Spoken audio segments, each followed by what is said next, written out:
So I did this experiment with kids. And this is true of all of us really, but I did this experiment with kids.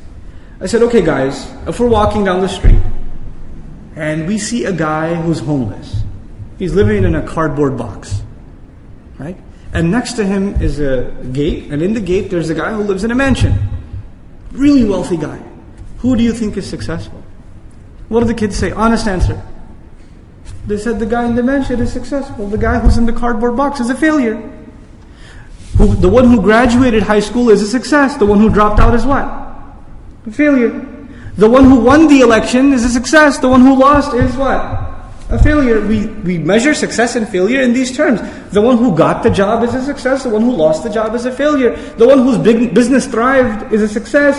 The one whose business tanked is a failure. This is how we measure success and failure. It's normal. It's totally normal to think like that. But we are learning something very, very radical in this surah. We are learning that all of these are not the measures of success or failure. Having a lot of wealth, having things that you want to aspire for, having them is no sign that you're successful, and not having them is no sign that you're a failure. They have nothing to do with success and nothing to do with failure. Now look, let's take some ancient examples. You know how I don't know if they still have the show. I saw it at a friend's house one time. They called it Celebrity Cribs. I don't know if you've ever seen it. But they go to famous people's homes and show you their homes. They're like the custom multi-million-dollar homes and stuff. Well, think about this. Who had the celebrity crib in ancient Egypt at the time of Musa alayhi salam? Fir'aun, huh? You could see his house from miles away. I mean, that's some pretty good architecture. It's still around. Right? It's pretty solid foundation. It's a world monument. One of the wonders of this is his crib. And yet, is he a success? One of the biggest examples of failure. When somebody's been able to save a lot of money, we say, this guy's doing okay. He's not in debt. He's pretty successful. He's got a good retirement plan. Look at Qarun in the Quran. Does he have a nice, big enough vault that people have to carry the keys to? Right? His vault is so big, forget the vault. Key has to be carried by multiple guards to go open the vault. SubhanAllah. But horrible failure. Then on the other hand, you have, if somebody gets deported from a country, you would consider that a failure. It's pretty embarrassing and humiliating, isn't it? Was Rasulullah sallallahu alaihi wasallam expelled, literally deported from Mecca? He was. If somebody doesn't have a home to live in and they have to live out in the woods, you know how in between your developments here, there's some patch of woods and some guy's living in those woods. You would call that a failure. That's pretty pathetic. Rasulullah sallallahu alaihi wasallam had to live in a cave for a stretched period, no food, no plate, eating off of shrubs. Sallallahu alaihi wasallam. The greatest example of success, and yet he's living, and if you saw somebody living like that today, you would not think success. That's not what would cross your mind. If somebody gets kicked out of their home, they become homeless, it's a failure. Ibrahim alayhi salam, does he get expelled from his home? He does. And yet, one of the greatest examples of success in human history. What are we learning from these examples? We're learning that the way we think about success and failure is not the way Allah wants us to think about success and failure. It's completely different. And then when we start rearranging our thinking, we learn something very critical about the society in which we live.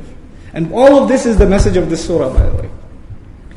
In this society and in the world today, there are certain things that are defined as success, and you are told that is success over and over and over and over again. In other words, the wrong definition of success is bombarded at you constantly. You cannot so much as turn your computer on, and a banner ad will show you what kind of car you should get. And based on your searches, these are the stores that want to give you, a discount. And the billboard will show you what kind of house you should buy. Advertising in every way, shape, or form being pumped towards you. Even among our parents and our elders, among our youth, what college you should go to, what kind of job you should get, which neighborhood you should move to. Constantly we are being told what is success, what is success, what is success. Over and over and over again. And even if something is wrong, but it's said to you over and over and over again, what starts happening? You start believing it's true. You start getting affected by it. If constantly people around you are telling you and convincing you that such a thing is success, then the other thing that happens is if everybody thinks that's success, I must be crazy to think no. If somebody says, Brother Nouman, this is an interesting concept, but nobody thinks like this. You have the right to say, nobody thinks like this. Seriously. Get real. That's exactly right. Just because nobody thinks like this, we have assumed that it's invalid. If this was so true, everybody would think like this. But the thing is, what we're learning is truth is not sweet. Truth is bitter. And it's not about any action yet. I'm not telling you about any actions. We're just talking about a change of attitude. An attitude towards this worldly life. That's all we're talking about. A change of attitude. This world has nothing to do with success. This is not to say, by the way, to avoid confusion, this is not to say that this world is evil. After all, Allah says, خَلَقَ لَكُم مَا فِي الْأَرْضِ جَمِيعًا. He created for you whatever is on this earth altogether. It was for you. It was made for you. But then how do we reconcile these two things? What we learn is having wealth is not a bad thing. Having a nice car is not a bad thing. Having nice clothes is not a bad thing. But if you think that is success, then you have failed. What you aspire towards is not dunya. Having dunya is not a problem. Loving dunya is the problem. Allah Azza wa Jalla doesn't talk against the one who has dunya. He talks about the one who is influenced by dunya. وَآثَرَ الْحَيَاةَ الدُّنْيَا. He was, the worldly life, he gave preference to it. If this becomes your preference, you could be very wealthy and still not be in loss. You could do that. And you could be very poor and still have dunya in your heart and you're still a loser. You're still in loss. This is, before we talk about anything material or on the outside, the first concern here is what is on the inside. So that's the issue of success versus survival. And we talked a little bit now about the rearranging our idea, our concept of what is success.